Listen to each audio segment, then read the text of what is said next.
Class is now in session. I'm Professor Hockey. Today we're discussing the game between the Sharks and the Blue Jackets, in which the Sharks lost 4-0. Now, this is the second loss to the Blue Jackets this season. Now a combined score of 8-1. So Bobrovsky has been doing a great job at shutting down the Sharks' offense, and the Blue Jackets as a whole have been doing a good job at controlling the Sharks. Now, of course, the 4-1 loss was earlier on in the season when the Sharks weren't doing so well, so this 4-0 loss means a lot more. But still, I feel like it's not really much of a bump on the road here for the or not much more than a bump on the road here for the San Jose Sharks. Even the best teams in the league, like look at the Tampa Bay Lightning, clearly the best team in the league, one of the best teams since the lockout in that, I guess, 13-14 year period. Even they have some bad games. Exhibit A would be the game they played against the San Jose Sharks, the first one when they lost 5-2. While the Sharks played well in that game, you cannot deny that the Lightning did not play well there. And so it's sort of like tonight here where the Sharks, yes, they certainly didn't play well, but you can't deny that the Blue Jackets also played a pretty solid game in general. So there really isn't too much to take away from this game. Really, the only thing isn't actually related to the play, but it is related to Erik Carlsson, which is the first thing I'm going to talk about today. Erik Carlsson left the game at some point in the second period, most likely with a re-aggravated groin injury that he kept him out for about a month, which is extremely worrisome, right? So as I said, you don't have to worry necessarily about the Sharks' play in this game, but this you should probably worry about. He did play the 3 games against Vancouver, Boston, and Pittsburgh, and he got pretty significant ice time, but it was pretty easy to notice the fact that he wasn't playing at 100%, especially the speed made it seem as though he was not playing at 100%, and it was pretty clear that that's the case here as he leaves this game against the Blue Jackets in the second period when it was 2-0 Blue Jackets, so there was technically still time to come back, although with how the Sharks were playing this afternoon, it was unlikely, but still. And so I don't think this was necessarily a precautionary play to do. And at this point, it's likely Carlsson doesn't play tomorrow against the Red Wings. He probably won't be here on the road trip. He might just fly home to play in the Sharks' first home game back. But it is, as I said, quite worrisome. At this point, maybe you should even consider shutting him down for the rest of the regular season. That's certainly jumping to conclusions here, jumping the gun, as we don't really know exactly what's the case, what Erik Carlsson related to this injury is. But still, if he was unable to heal here for an entire month, you're not really going to be able to heal while you're playing some pretty grueling minutes in a hockey game. And so keeping him game after game after game during these last 20, and he's not at 100%, he's playing at 75%, you don't really want a 75% Erik Carlsson in the playoffs. It's better than a 0% Erik Carlsson, certainly, but if you can rest him for these last 20 games and potentially get him healed up to like a 90% or even potentially 100%, it might just be better because the Sharks are pretty secure in a playoff position. It's extremely unlikely they even drop to just third in the Pacific as they have a massive point lead over the Golden Knights.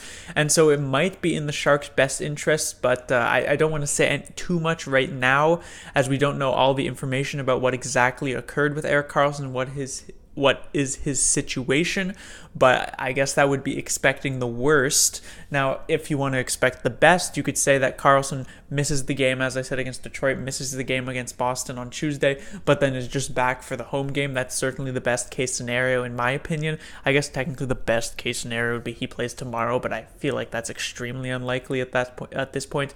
So, It's definitely the main worrying thing that to take out of this game is what is exactly the case with Erik Carlsson, because the Sharks, while they were winning sometimes, pretty consistently, I guess you could say, without Carlsson, it's certainly true. You cannot deny that the Sharks are a much worse team without number 65 on the back end.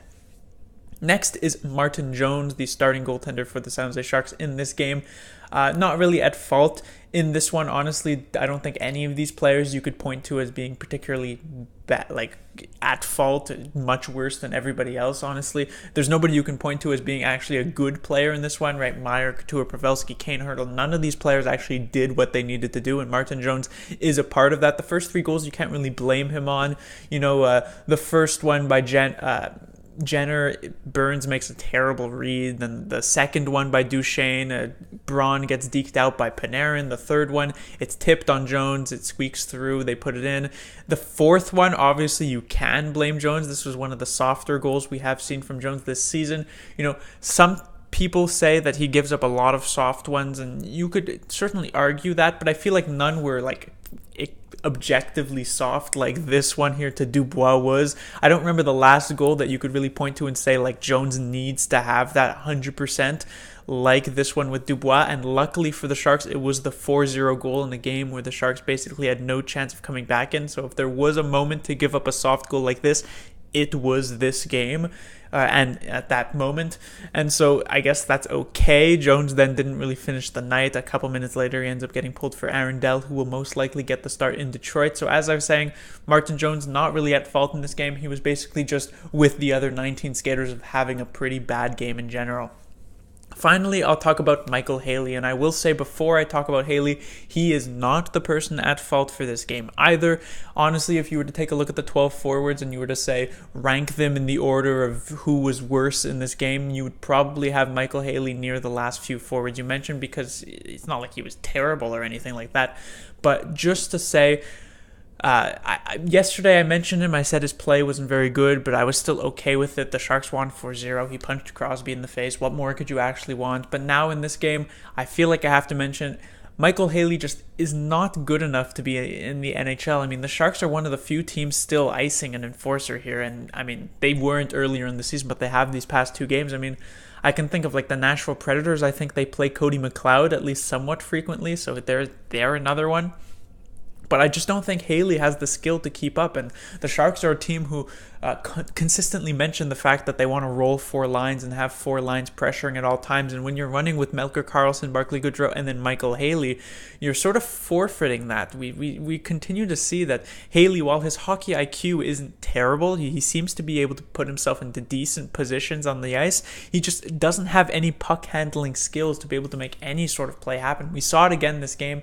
He got the puck at a point in the slot and he couldn't handle it, and it was bouncing around and he couldn't settle it, and he didn't even get a good shot off. And so, if Lukáš Radil was there, it's not like all of a sudden this fourth line is going to explode for tons of offense, but he would at least get some better chances than what Haley's getting. And I just don't think there's really a place for Micheal Haley in this lineup. And I know there's going to be some people who say, yeah, waive him, he's terrible, just get rid of him off the team. And there's going to be other people who say, oh, how could you say that? He's there to protect the team. He should play almost every single game of here down the stretch. I'm of the opinion that if he gets more than, let's say, 5 games, including the 2 that he just played, I would be pretty disappointed, honestly. I wouldn't be surprised if he somehow managed to play a lot more than that, because I know DeBoer likes him, I know Doug Wilson likes him, and I know the players on the team also like him, but the fact of the matter is that Haley's just not a good enough player to be at the NHL.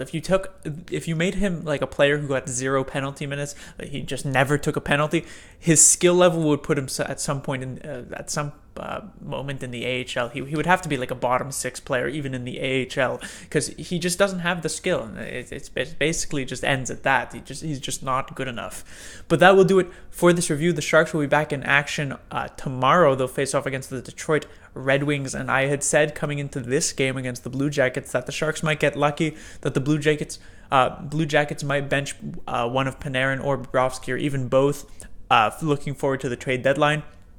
And the hockey gods laugh at me. The Blue Jackets laugh at me by instead pushing hard for the Stanley Cup by picking up Matt Duchesne. So a much harder game than I thought it was going to be for the San Jose Sharks. But with the Detroit Red Wings, they're definitely not going to do that. And so it's technically possible that the Red Wings do rest Gustav Nyquist if he's not traded by then.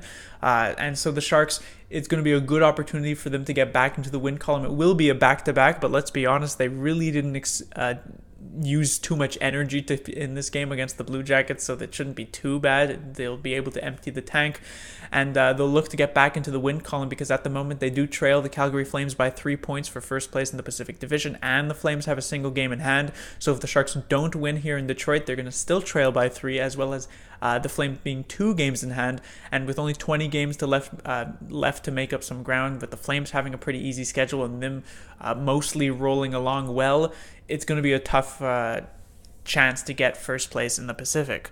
Class dismissed.